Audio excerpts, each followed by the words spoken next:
Hey, everybody, welcome back. It is another episode of Dadcast. I, of course, am JP, joined with Nick down there. How are you doing, Nick?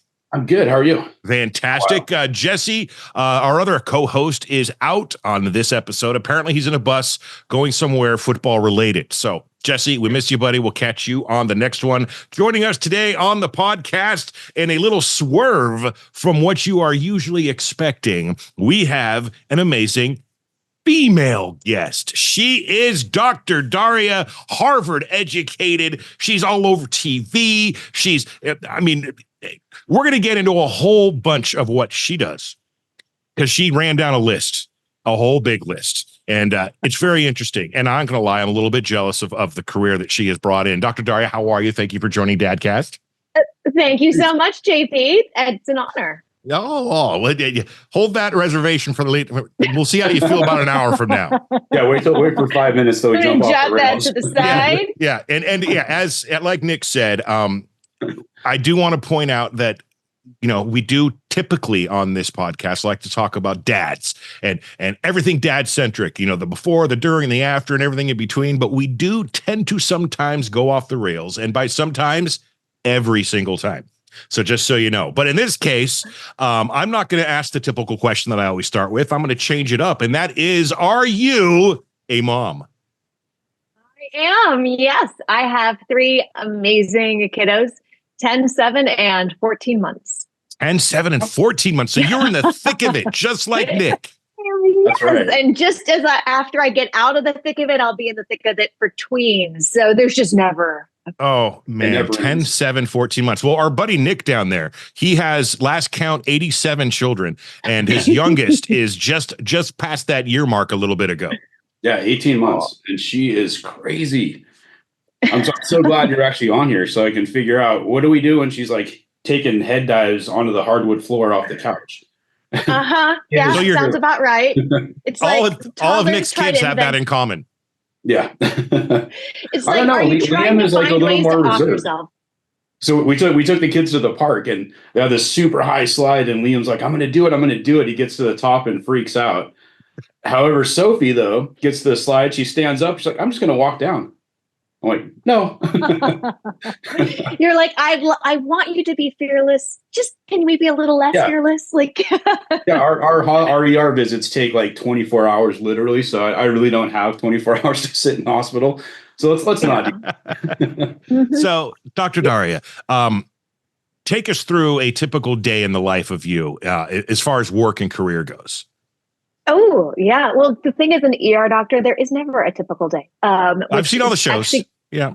Well, that makes you effectively an ER doctor, JP, if you've watched the shows. That's right. It is, but that's part of the joy and part of the challenge of it, just like kind of like parenting. It's not as if there's a typical day. The day starts, I have my 30 to 40 minutes of usually before a child wakes up. You never know. During that time, I try to get some running in, read my Bible, have my coffee, and then the kids wake up, and then your day is no longer your own. You had that time. Kids, school, and then you'll either find me after we take them to school. Either I'm headed into the ER to work a shift, or I'm headed into the studio to film a TV news segment, or into my office to work on baby and child safety stuff, my upcoming course, and things like that. So it's never the same. Wow, sounds like a fun life. I'm not even kidding. Busy life. I'm I myself on the website right now looking at the non-panic parenting website. So no panic parenting. There's a lot of good advice in here. I like this. I don't typically panic when it comes to parenting, but here, as I mentioned in just a few minutes ago, I want to get your advice on what you would do in this situation. Okay. Okay. So, and I hope he can hear me. I have a 14-year-old son, and you may be asking yourself, JP, it's the middle of the day on a Monday, and it's not a holiday. Why is your 14-year-old son not at school? We have been fighting. Why? We have been fighting him having issues waking up since 8th grade. And it is now coming into the beginning of 9th grade. And we bed on time, electronics shut off. We've done all those things. It's still every single morning. And I'm not even kidding when I say every single morning. I am not. This is a fact. Every single school morning, there's a fight. In this particular case, this morning, mom was at grandma's house, so it was my responsibility to get him up and out and do the thing. So I'm up at 6:30. I do take care of myself. At 7:00, I give first warning. Okay. He doesn't have to be out the door until 7:55. That's a whole hour. It's time to get up, bud. Let's go. All right. Of course, I knew that wasn't going to work. 10 minutes later, go back in. Hey, it's time to get up. Let's go. At 7:30, I say, you know what? I'm going to give the kid a break today. Hey, bud, instead of catching the bus, I'm going to take you to school. You just earned yourself an extra hour of wake up time. All right, let's go. Right? Be the good dad. That's amazing. Right. So now it's at 8:15, you can get up, get a shower, and we're out the door at 8:45. You'll be at school on time. Everything is good. Nope. Didn't get up, won't get it. And we get the I don't feel good now. 3 hours after the fact, mom came home. She tried, won't do it. And now he's still in there. And he's literally been texting me. That's why I came on late. So, Nick, it was dealing with kiddo in there still, but it's a fight. And once he gets awake and up and get his day started, then everything is fine. It's like if school started at 10:30 or 11 a.m., he'd be a straight A student and be on time and perfect attendance. But we don't know what to do. Almost at wit's end. We've talked to school, his coaches, his teachers, other parents. I don't know what to do to get him up. Oh man! Well, for one, go ahead. No, go ahead. But I was just saying, just for one, that is part of the challenge with teenagers. Their circadian rhythm is actually delayed. It is later than ours. And that is why they are shifted to go to sleep later and wake up later, which is why we are seeing some schools trying to take initiatives to actually start school later. It sounds like, you're doing so much of it. I would say that kind of what you did this morning is he kind of got an hour and 15 minutes of snooze, which is actually pretty detrimental for sleep. Now, you were trying to do it to get him up and kind of making decisions on the fly. But I would say on those days, you're going to actually not have to wake him up till 8:15. Just don't go into 8:15. Make that decision the night before. Maybe have him be a part of that decision. Yeah. Maybe there's one day a week that you just say, I'm going to take you. So it is a routine because again, the more we can get our routines in place and not be doing that, because he could have had an extra hour and 15 minutes of sleep, but instead he had really interrupted sleep and that wasn't quality. So I would just say that one thing. Otherwise, yes, it's the devices. No devices in their room, period. No devices charging at night in the room, but it sounds like you're already doing that. No devices 90 minutes before you want him to go to bed because the melatonin is suppressed by that blue light for 90 minutes. So if he needs to go to bed at 10 p.m., he needs to be off the device by, I would say, 8 p.m. Yeah. But are you already doing all those things, JP? Even most that of the delay time on the device? We've gotten everything out of the room that has an internet connection. I have an awesome router now that I can just literally go on my phone, pop off down the list, right? Uh-huh. But it's getting that phone out of his room. He thinks he's smarter than us. He thinks that none of us have ever lived a life before him. No, of course. He's a teenager. You don't know anything. Of course. And the excuse is I can't not have my phone in there, Dad, because that's my alarm clock. Well, and I'm like, here's your brand new alarm clock. Mm-hmm. Whoa, I just hit the laugh button. Yeah. How perfect timing that was. Definitely phone out of the room. 100%. It is out. Especially if he's giving you a hard time in the morning. A phone's not a right. It's not there's nowhere in the Constitution does it say you're endowed with a phone. Nope. It is a benefit. And if you can't get out of bed in the morning, then the phone shuts off at 8 p.m. Or, and no phone, period. It's not in the room. It's not him. It's science. There's end of story. And there was something else I was thinking. If he has to use a device late at night, have him use the blue blockers. And then there comes a point that no matter, JP, you could be a PhD in neurosleep. Was absent today in periods 1 and 3. Oh, there we go. Yeah, there you go. As if on time. Sawyer was absent. I'm sorry. Yes, I'm listening. No, you could be a PhD in neurosleep psychology, and he would still be telling you don't know what you're doing. And at a certain point, you just bring in experts. There's great experts in this. Michael Bruce is one that I know personally. And you consult with them for an hour, do a little telemedicine consult, and they'll tell you everything that you already know. And pretty much they might tell you some melatonin. There's some other things he might be able to help you do to kind of reset your son's sleep. But a lot of it you might already know. You might get some extra tips, and also it's just somebody else who's an expert telling your son, and maybe he'll listen to that too and help you all create some ground rules. Yeah. It's oh man, today was a Monday. I'll tell you what. You don't want to live like this. He doesn't want to live like this. No, You need to get some routines and put that in place. We're trying, but okay. So thank you. All right. You're welcome. So anyway, keep how me about posted. them I want Raiders? an update. Huh? Okay, now that's not fair. I can talk to you about all sorts of things, but if you want to see Raiders, I told you I was going to need my 7-year-old son who could come in. He probably could tell you who the quarterback is. I don't know. Oh. I was honestly, when they won, I was week. so bummed. I'm like, oh man, this is all we're going to talk about today. Well, I was like, lose. No, and don't think I wasn't. I had no intentions of. I was going to drop a snippet in there, here and there, because it's so few and far between when such a good thing like this happens. It's like seeing a unicorn. It's crazy, man. But all right. So anywho, man. So I want to ask you. You said 18 months. Your youngest? 14 months. 14 months. Okay. You do understand, Nick. You just said it. You've got maybe a week or two left. You have 4 months and some days to where you can no longer say 18 months. You're going to say your kid's a year and a half old. Okay. That's right. You're not allowed to do it past 18 months. Oh, my baby. I'm saying she's 2 now. I'm like, she's 2. Dr. Darria, we've had this conversation with so many parents over the years, and we've come to the conclusion. There's been studies, there's been tests, there's been all the things. Okay. Out of Stanford Yes. studies. Yes. And in Harvard, most importantly, you could probably look it up somewhere.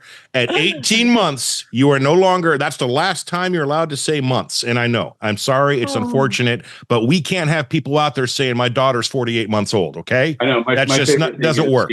It's too much math. My 240-month-old daughter. Yeah. You're 12-year-old. What? Come on. What's happening here?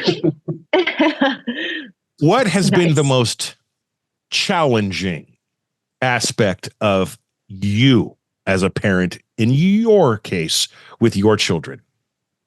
Oh my! Out of all the challenges, you want me to choose one, JP, and you ask me on the fly. But you can make a broad spectrum of them if you'd like. But I would say sleep for just looking at my needs as a parent. I think that's one thing.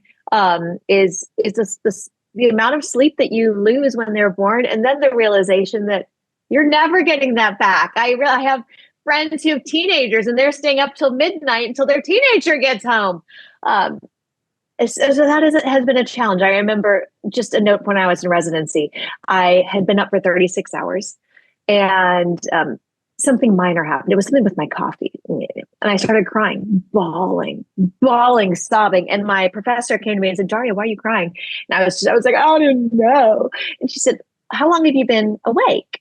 And I said, I 36, 38 hours. And she said, "Well, that's why." She said, "Because sleep deprivation is a torture tactic. They use it in the CIA to break people. There's nothing wrong with you. You're exhausted." And I was like, oh, okay. So I'm not crazy. I just need a nap. And then I was also like, and I could never join the CIA because I would have given nuclear secrets away just to have a nap. But it was full because when my babies, each of them were 4, especially my first one was 4 weeks old, and I was trying to super mom it and be there every second of every moment. And I was just getting to that same crazy person stage. And I suddenly was like, oh yeah, it's because I'm tired. It's not because I'm a bad mom. It's not because there's anything wrong with my baby. Babies sleep erratically, and I'm sleep deprived. So I think I knew to expect it. I knew to expect the crazy, but it's still really hard when you're really tired to be your best parent. Understandable. Nick hasn't slept since COVID.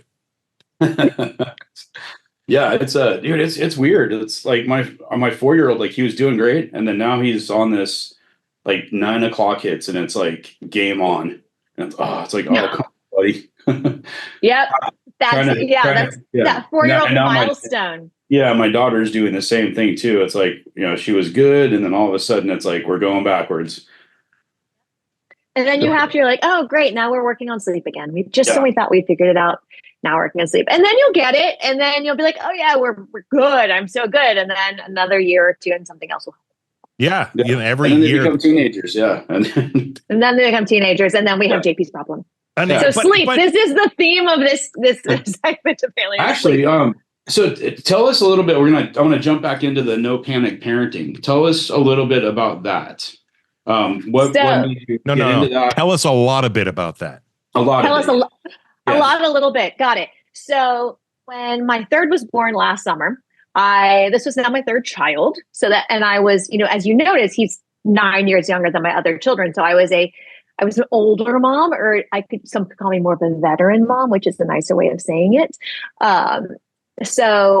And I also think it's probably going to be, I wanted to enjoy this time. I also had been practicing medicine for 10 more years. So I'd taken care of all those kids during that time. And I had to re-baby proof my house because we had unbaby proofed it. And I started to look at, and I thought, anything I see for baby proofing guidance, this is not what I'm telling parents in the ER. This is not what I think parents need to know. And there's so many times in the ER, I'm taking care of a child, and I'm thinking, man, like if I could have just talked to these parents 2 hours ago, we could have prevented this. We could have done that. So all of those things together made me realize that this isn't out there, and I want to create it. And the whole point of how it became No Panic Parenting was I said, okay, I want to create this way of getting information to my patients, 2 days before they need to come to that ER visit. Let's intervene with them there. So it's essentially three things. It's super evidence-based. I went to the outcomes that we want to avoid. I said, instead of just let's making a random checklist, what are the injuries? What are the bad things that parents want to avoid? Let me look at that data, and then let's reverse engineer to come up with a process that prevents exactly those things. So it's super evidence-based, and I've had top experts in pediatric injury are on my team reviewing the content too. So it's super science, super evidence-based. It's super actionable because I'm an ER doctor and we're all super ADHD type tendencies, and we need it to be snappy. So you watch the videos, you get your to-do, you got your shopping list, you can proceed. And then it's no panic. The point is I'm giving this information, which can be scary. It's parents' worst fears, but we're doing it not to scare you, not to tell you all the new things to worry about. No new fears unlocked, but to say, this exists. Let's help you get it better so you can have that peace of mind. I thought she invented a time machine. Oh, that would be next. That's next. You know what I mean? This is our MVP. I could just talk to you 2 hours ago. So, yes, No Panic Parenting 2.0 will be a time machine, my friends. There it is. You heard it first. Big Bang Theory's got nothing on Dr. Darria. You can invest in it here. Oh man. So duly noted, no sports. I cannot talk about sports. Okay. Well, we can talk about sports. It's just, I'm in Atlanta. I grew up in Tennessee. We want to talk SEC. We can go there. Okay. USC beat LSU last week. No, little rude. You had to throw that in there. Thanks. LSU's not your team, though, right? No. Okay. I know good LSU people, but no, I am a Vols fan. Go Vols! Tennessee, man. Well, I don't know if you follow it, but they whooped whoever they played this past weekend. It was it was embarrassing. It was to the point my kid, who loves football, the one we were previously talking about, came out, Dad, did you see that? It was 110-0 or something. It's like bad math. Yeah. It's one of those where you're like, wait, did they have a problem with the scoreboard? Can you get that? Was this basketball? What happened here? So, yes. What is... I'm sorry. I do that. I'm quick like that with the quick of scenario changes. What is and I love this because I don't get the opportunity, especially with a so educated and a doctor. I don't get the opportunity to ask these questions to women on this platform too often. So this is a good one. I usually save it for the end. But what is one piece of advice that you would give a new father if you were put in a situation to where, that you think from your experience, especially I'm sure your husband and the things you've gone through, what best piece of advice you got for a brand new dad or soon to be dad? Ooh, okay. I would say new dads, you're going to see that baby and think, oh my goodness, I'm going to break this baby. Mm-hmm. Every parent has that moment. And then you're over time going to develop a dad gut. And it's not about other people's babies. It is going to be specific to your baby. So you're going to hear a lot of conflicting advice. It's some good, a lot of it's bad. And, I would say find your trusted people, find your trusted sources, and then, trust your dad gut. You know your baby better than anyone. And that's really important. So when you hear somebody saying, well, you got to sleep train this way, you got to do this or that, if it feels wrong for your baby, that's okay. I mean, within reason, talk to your pediatrician, make sure you're still following those things. But if somebody gives you some sleep training advice, you don't want to follow it because it feels wrong for your baby to do that, that's okay. I always say that parent gut is the sixth vital sign. Like if I have a child come in, I'm like, listen, your baby looks fine. Their temperature, their heart rate, everything looks fine. But the parent's like, I know my child and this here is happening. It's different. I'm going to take that seriously. I'm going to say, okay, let's do some other tests. Is there something else we should look at? So I would say you're going to build it. You don't start off knowing it. That's okay. Just listen to your baby and spend that time together and you'll build that dad gut. All right, there you go. I took all that advice for the record. And the great part about the horror story from earlier is I have an 11-year-old daughter who is perfect. She gets me up in the morning to tell me, Dad, you need to wake me up to go to school. Oh, how precious. But you're already awake, sweetheart.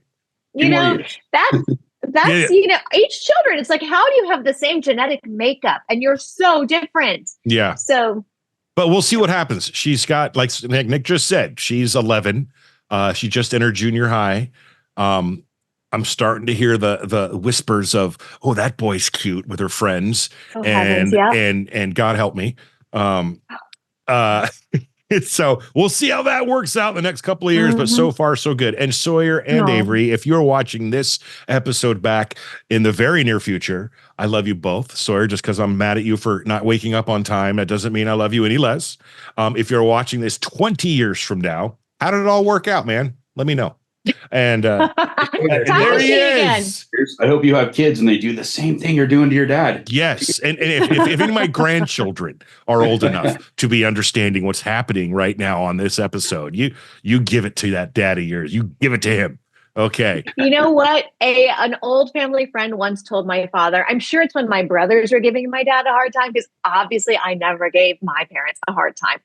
Obviously, hopefully my parents are not watching this, but he said, grandchildren are your reward for not killing your own children when they were teenagers. Ah, okay. So just wait. So my parents remind me of that sometimes when my own children are being difficult. Gotcha. I'm sorry. The teenage in question has interrupted the podcast, so I need to ask him what's up. What's up, dude? You need what? You need the mail key in the middle of a podcast. Okay.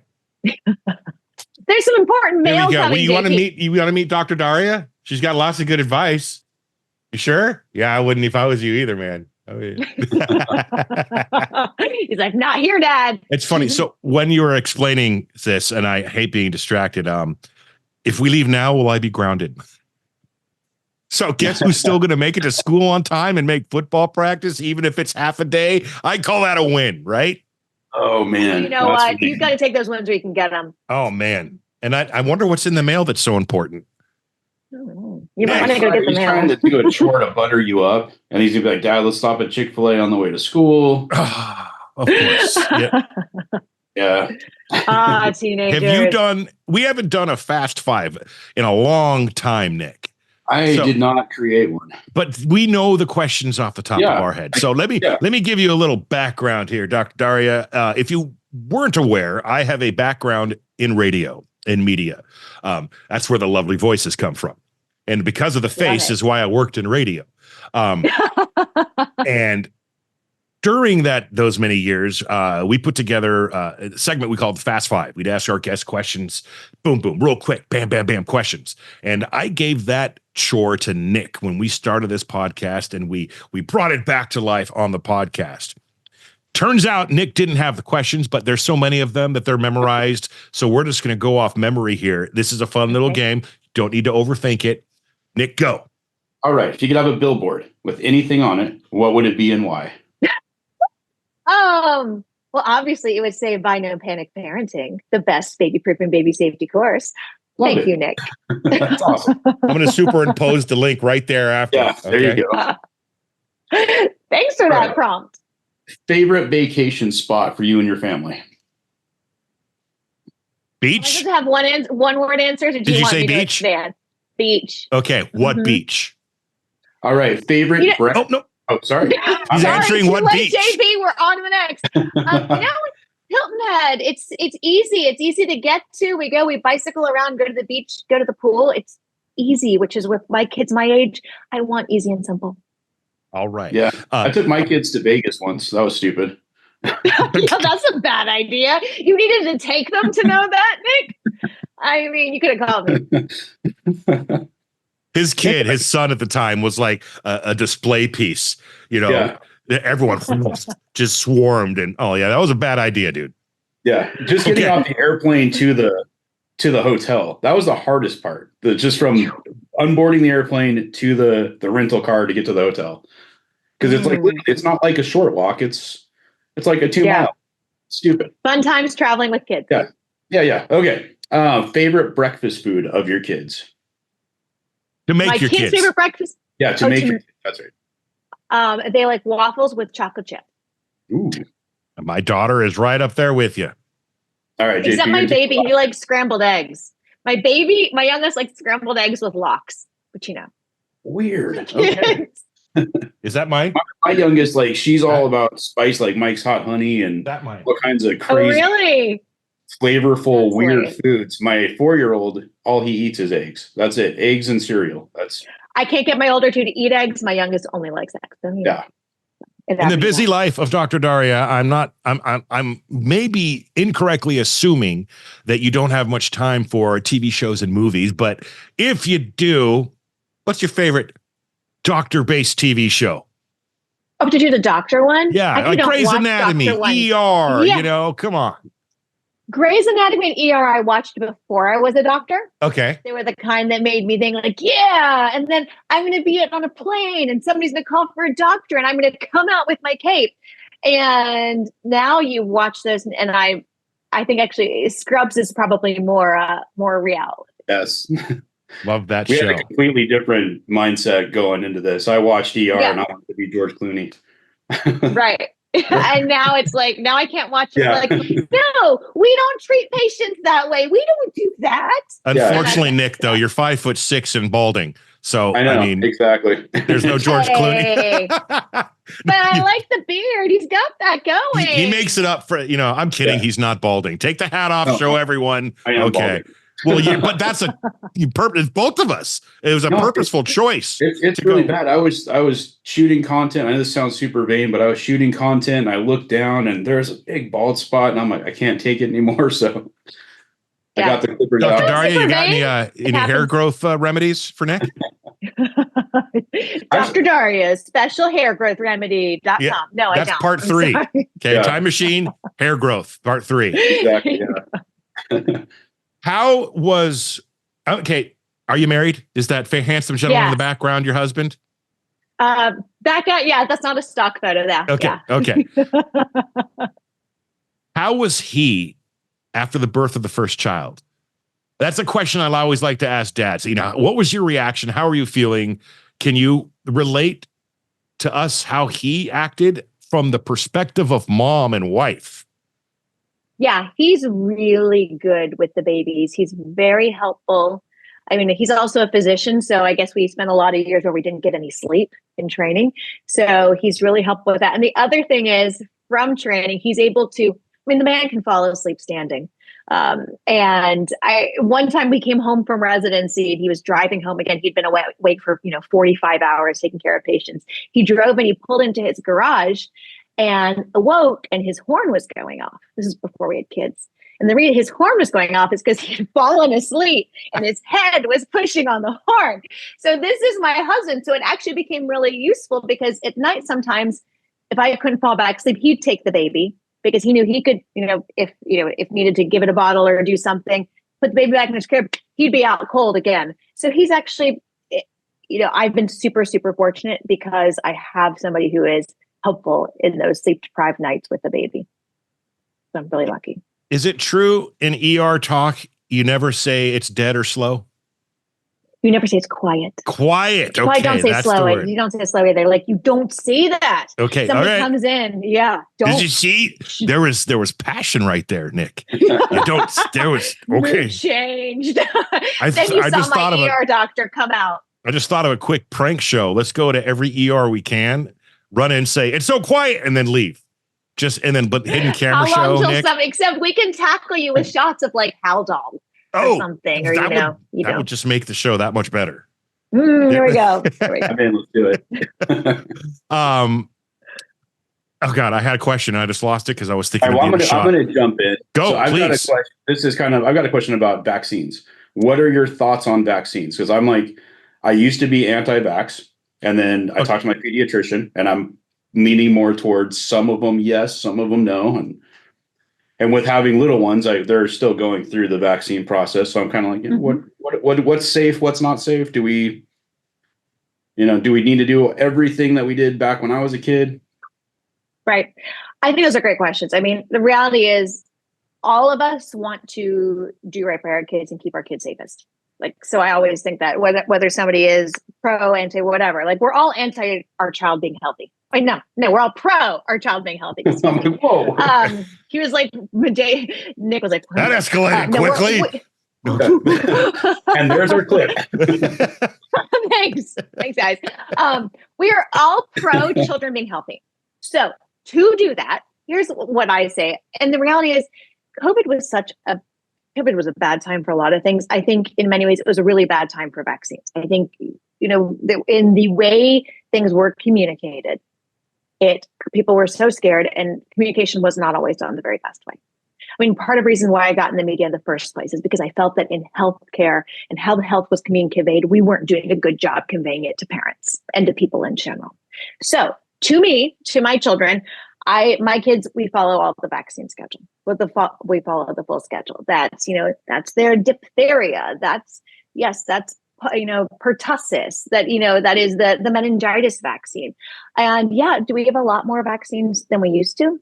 Yes. But has that changed the paradigms of how we care for children? Yes, as well. So just as an example, when I started training and doing medicine in residency, it was in 2008, 2009, 2010.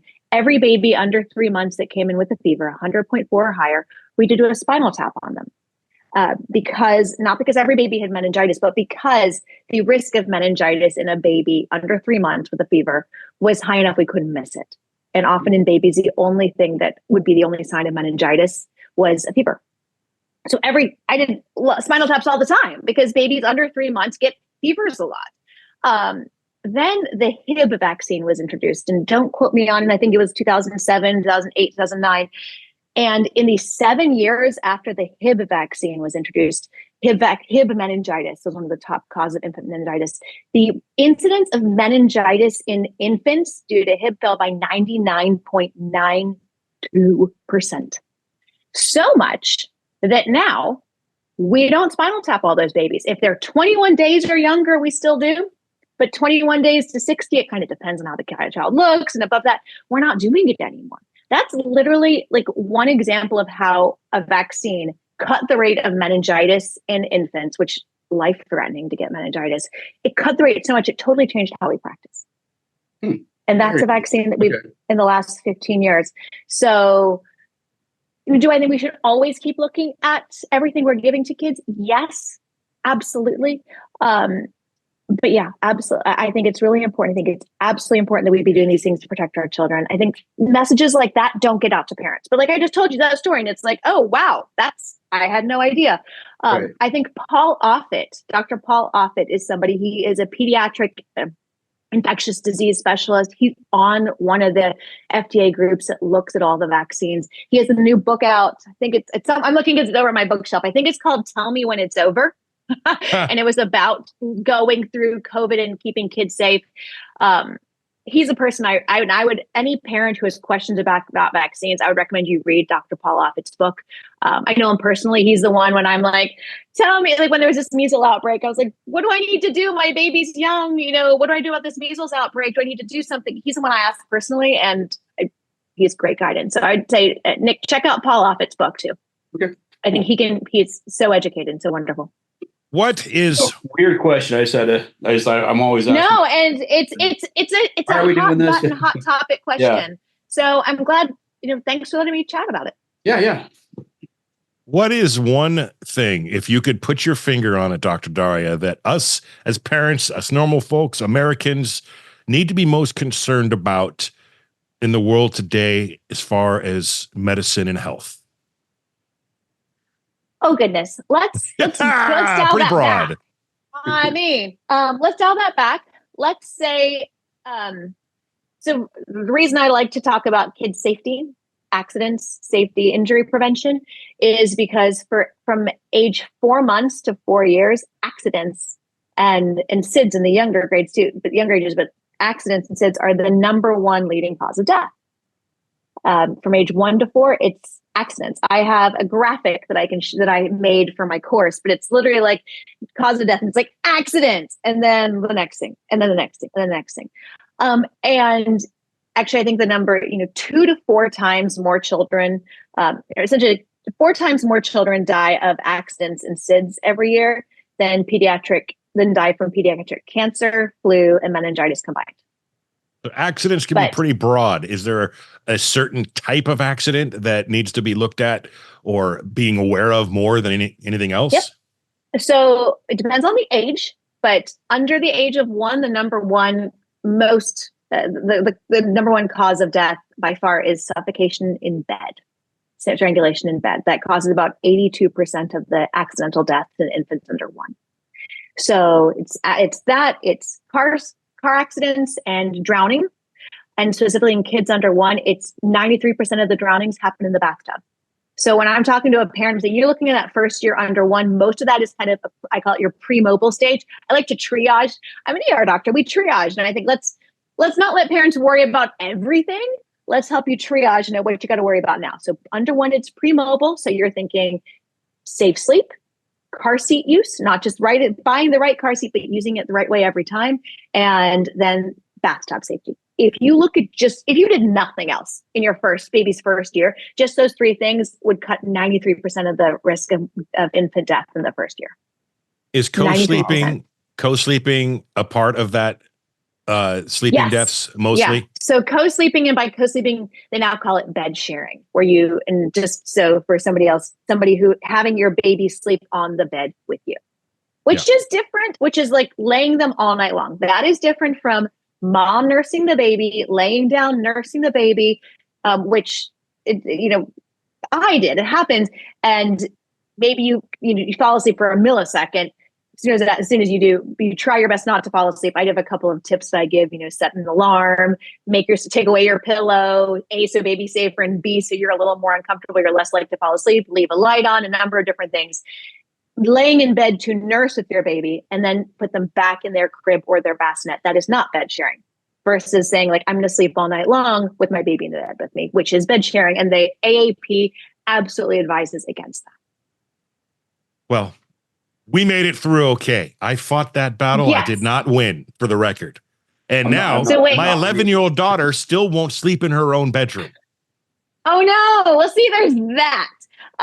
Yes. But yeah, I always say, if you want have baby sleep in your room, it's okay. And the AAP recommends that, but put them in a bassinet. So, I had a bassinet that was right next to me. I was literally nose to nose with my baby, but I couldn't roll over on them. Yeah. We had, again, like the ones that they made you put in your bed. So it was it's like a half bassinet, yay tall. Yeah. But you could still roll over on it, which was, that's why now the AAP recommends against those now. So you were right. And have babies survived doing it? Yes. Does that mean we should still do it when we know that a lot don't? No, exactly. Correct. You're exactly right. Oh man. So you hear that, mama? So professional. Why do I feel has my like back. I am being okay used to give you advice? I got one real quick. I could take her out of the car seat now, though, right? She is 11. She's 11. Okay, it's. But she can't ride up front. No, she's got 6-7 more months. She's counting down. She's 13. She's technically supposed to be 13. Oh, in Oregon, they say 12, but I'll take it to 13. I'm fine. Okay, yeah. So yeah, sorry. My kids all hate me. My mom, even my own kids are like, "Can we get out of these car seats? None of our kids wear these." I was like, "I'm sorry. You were born to a mother who is an ER doctor. You chose the wrong mom. You got to stay in them." Sorry, I see too many facing bad till things. they're 18. Okay, that's yeah. What's wrong with that? Got a problem? Sorry, Nick. Go ahead. All right. Nick, go so ahead. my 4-year-old loves playing hide and seek. Right. So last year he decided to go outside and hide. Didn't tell mom story. or anybody that he was hiding. He went and hid in the car. So obviously, like 5-10 minutes goes by. Every cop in Southern Oregon is looking for the kid. I'm at the gym. I rush home. I'm running around. He happens to pop his little head up out of the car. And there he is. And then, obviously lots of tears, lots of like, oh my gosh.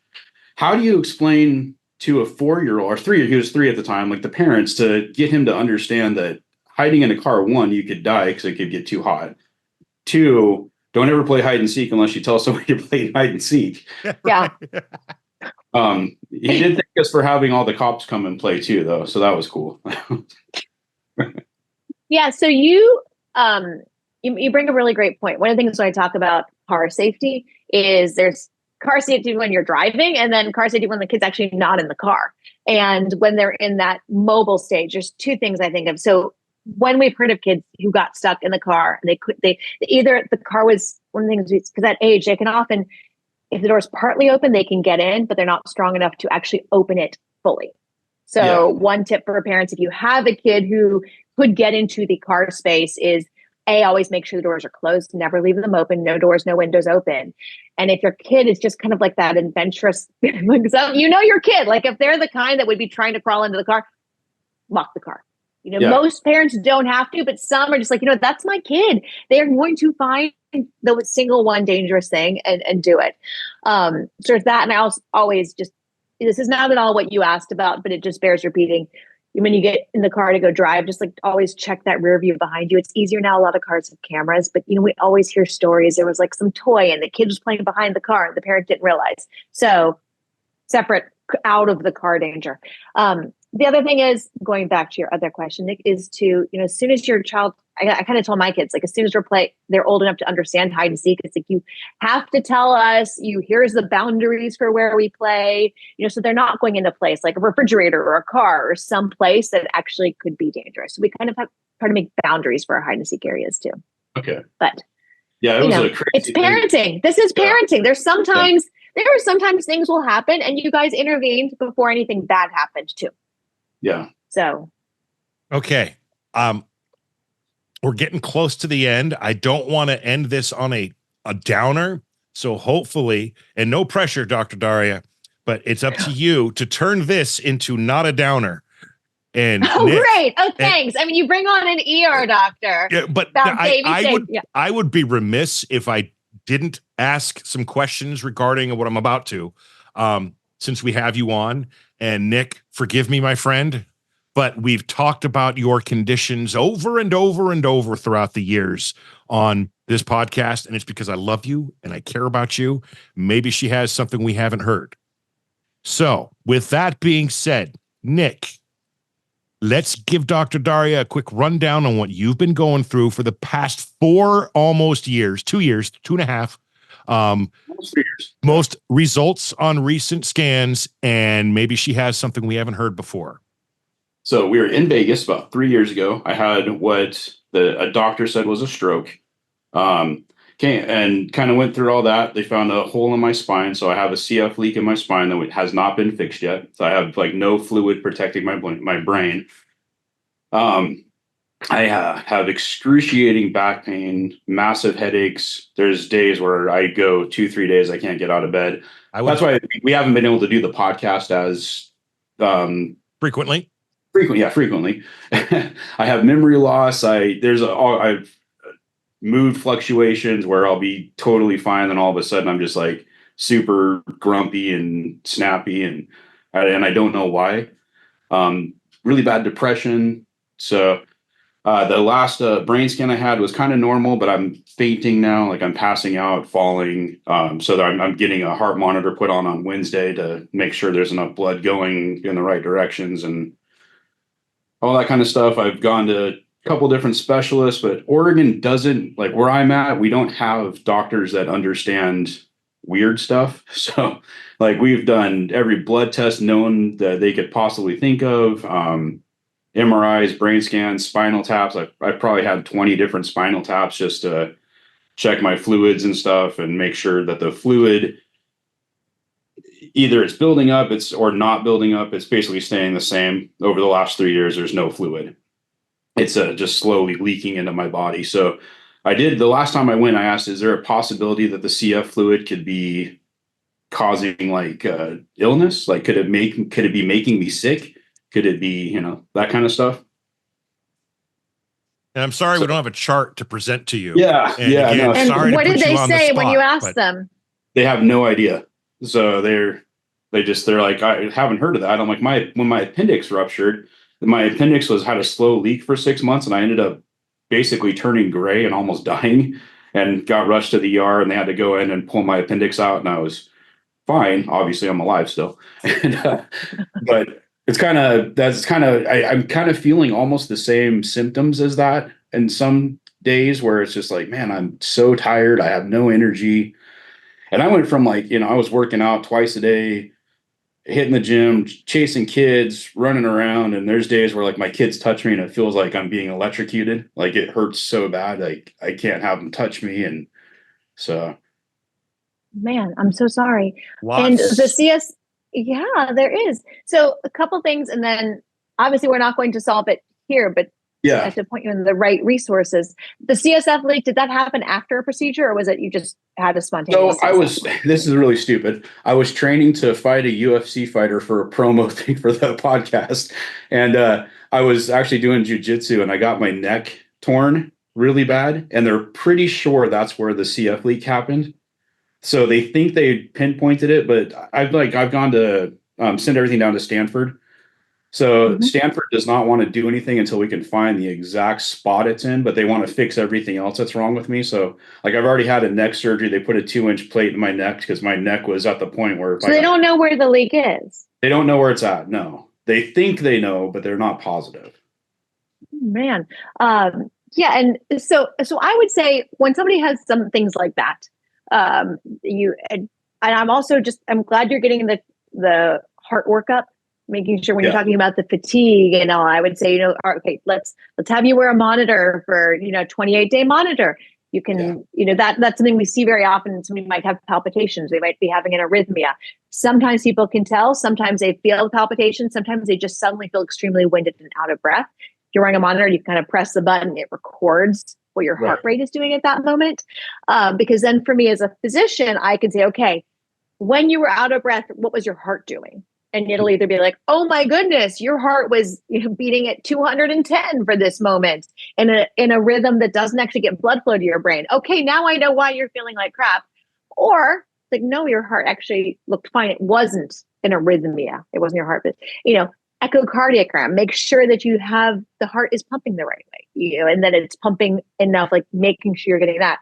And then I say, when you get all that, then you do need to go to a place like a Stanford, like a Cleveland Clinic, a Mayo Clinic, where they have the experts who are all going to kind of, get that $1 million care where you get experts who all kind of sit in a room and look from their own perspective. You have the brain neurosurgeon doc, you have the cardiologist, you have the different people, and they're trying to figure out what's going on.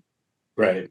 So you want to go to a center like that. You need to go to one of the top centers. I know Cleveland Clinic. I know a lot of the Harvard Hospital. I think the Brigham and Women's Hospital and Massachusetts General Hospital all do virtual second opinions. And you can get your records, show them your test results, and they'll say, this is something we can help you with. Fly here, get more tests, do things like that. And that's where you are now. You need to you need to be going to one of those top centers and where they can put their heads together. Yeah, we've tried to get a referral up to OHSU up in Portland, and they're so like booked out. They can't get me in. So, and then try Cleveland. Go ahead. Yeah, Stanford, what they've looked at it and stuff, but it's basically all that doctor does is CF leaks, and he wants Right. nothing to do with it till they fix everything else, and then he'll dive into the CF leak. So I'm like, okay. Yeah, I would go to check out the Cleveland Clinic, like a virtual telemedicine help, or at Massachusetts General Hospital or Brigham and Women's. They all have pretty good virtual resources. Mayo Clinic might as well. I'm sure they do. All right. Because you need that. When you have that kind of complex problem. My wife works for the state of Yeah, we have awesome insurance. My wife works for the state, and so she's like, that's not the issue, but it's just hopefully that'll help.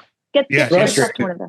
It's been a rough couple of years from a man right there. It's really frustrating. And we thought we had answers. The last 3 weeks. Yeah. You got to get a place where they'll talk to each other, and I hope that helps. Try one of those places. Okay, awesome. Thank you. Okay. Hey, I figured a way to make this cheerful at the end and make me look good at the same time, Nick. You ready? What's Because I haven't had the opportunity yet. So, Dr. Darria, guess what? What, JP? I have not had a cigarette in 3 months. Shut up! Now I mean, get out the whatever you're drinking. I quit. And I haven't had one since. So, and you know what the best part is? Honestly, when I heard my daughter telling some random stranger who was smoking when we were walking out of a Walmart, she's like, "My dad quit. You should stop."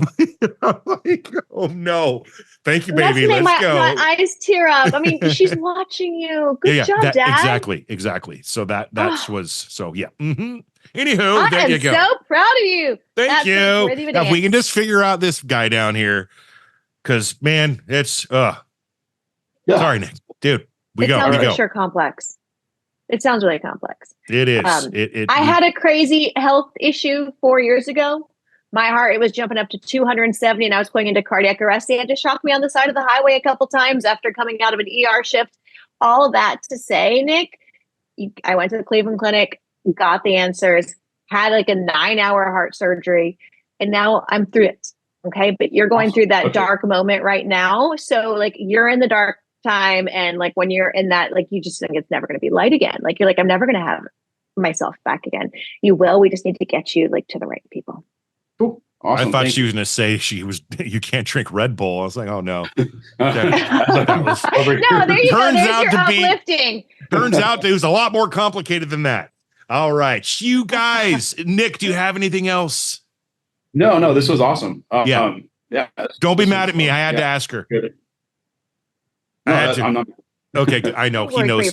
Usually I throw him under the bus and make fun of him, but that was not one of those times. I was like, I have you on here. I got to ask. Yeah. She is Dr. Darria. And last question, where can we catch you? Because you said you do TV shows. Where can we see you in the real big world of Hollywood and TV? The best place is just connect with me on Instagram. I'm at Dr. Darria.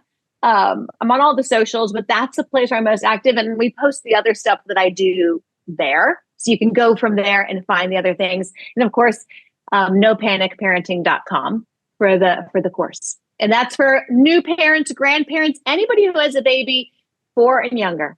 The aim, keep them healthy, keep you sane. There she is. She is Dr. Darria. That is Nick Martin. I am JP. To everyone watching and listening worldwide, wherever you may be and however you may be watching and listening, thank you so very much. We love you.